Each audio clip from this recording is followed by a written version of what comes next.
Okay, racing fans, a change of venue and a change of surface. We were supposed to be racing at Hollywood Bets Scottsville, but that's all now changed, as you have seen in all the social media platforms and the information that's been disseminated, that we're now at Hollywood Bets Grayville and we race on the poly track. So we did have a Gold Circle TV preview show between Warren Lenferner and myself that was recorded on Friday. Of course, now that the goalpost has changed, we've opted to bring you another show. It's early Sunday morning, so at the time of doing the show, scratchings are still taking place, so declarations still will be done, and I urge you, the punter, the race goer, to please keep yourself updated with the latest scratching. But for now, we'll do the show as it presents itself at a time of recording. So let's begin without further ado and move along to race number one.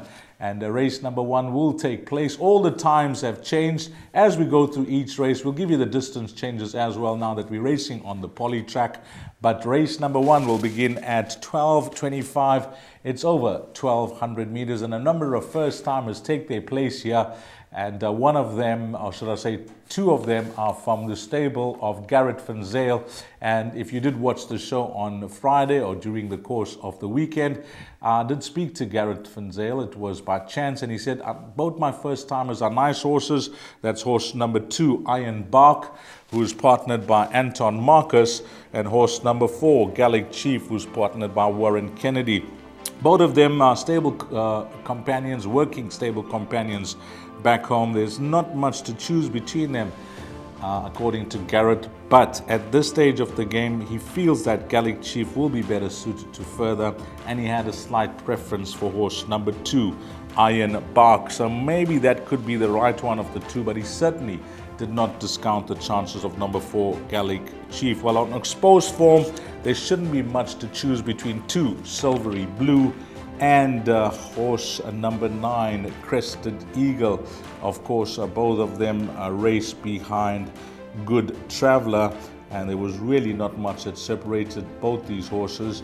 And if they do take their place after final declarations, well, the advantage certainly now with number 3, Silvery Blue, was better drawn, and of course the claim 4 and Gabriel Peterson up. So that could be the marginal choice of the exposed runners, number 3, Silvery Blue, to beat horse number 9, Crested Eagle. And I think for the minor positions, keep a very close eye on the betting with the first timers. But number 2, Iron Bark, will get the nod. And then Warren Lenferner, well, he did like Lord Varies when we spoke about the show being run at Scottsville. Number 5, Lord Varies, he liked that horse as an improver. In fact, he made it one of his horses to follow. So that could be a nice horse for trifectas and quartets. But I think we'll wrap race number 1. Selections will be 3, Silvery Blue, to beat 9, Crested Eagle. I'm going with the first timer that's partnered by Anton Marcus for third. That's number 2, Iron Bark. And I'll also include the other first timer partnered by Warren Kennedy, horse number 4, Gallic Chief. And that will be a wrap of race 1.